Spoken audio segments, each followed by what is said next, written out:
আসসালামু আলাইকুম দর্শক ভাই, আশা করি ভালো আছেন। আবারও বরাবরের মতন চলে আসলাম আপনাদের কাছে কিছু আজার গল্প কাহিনী নিয়ে, এবং ভিডিওটা শেষ পর্যন্ত দেখবেন।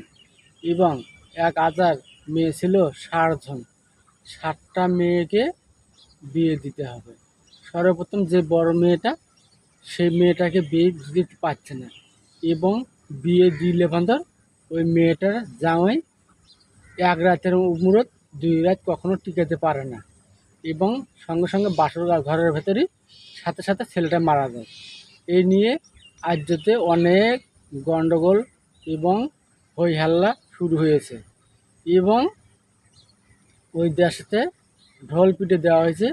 এবং বাকি যে 6 মেয়ে আছে তাদেরও তো বিবাহ হচ্ছে না এই বড় মেয়ের কারণেই। এবং যেদিন বিয়ে দিবে সেই দিনই মেয়ের জামাইটা মারা যায়, এবং সেই জন্য বিয়েটা ঠিক মতন দিতে পারে না।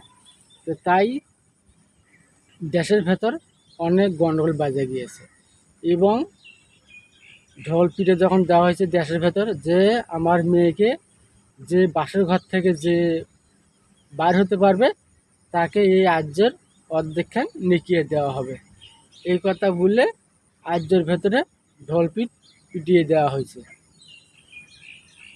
এইদিকে তো বহুত ছেলে পেলে মারা গিয়েছে, এবং তাদের বাবা মার থেকে হুকুম নেওয়া হয়েছে। এখন আবারও নতুন করে ঘোষণা দেওয়া হয়েছে যে আমার মেয়ের সাথে যে বাসর করে যে জীবিত থাকতে পারবে তার আমি এই দেশের অর্ধেকখানা আর্য লিখিয়ে দেব। এই কথা শুনে বলতে এক মুসলমানের ছেলে ছিল, এবং তিনি চুল কাটত, অর্থাৎ নাপিত, চুল কাটা যায় তাই জন্য নাপিত। কেন এই ছেলেটার তাই আজার মেয়েকে বিয়ে করবে।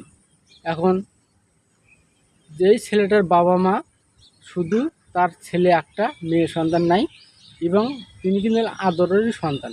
কেন বলছে, বাবা আমার কোনো ধন সম্পত্তির দরকার নেই, তুই যদি কলজার টুকরা বেঁচে থাকিস তাহলেই আমার সব কিছু হবে, তো অতগুলো কিছু করার দরকার নেই। এই বলে আজার মেয়েকে বিয়ে করার জন্য সিদ্ধান্ত নিছে, এবং উনি দেখছে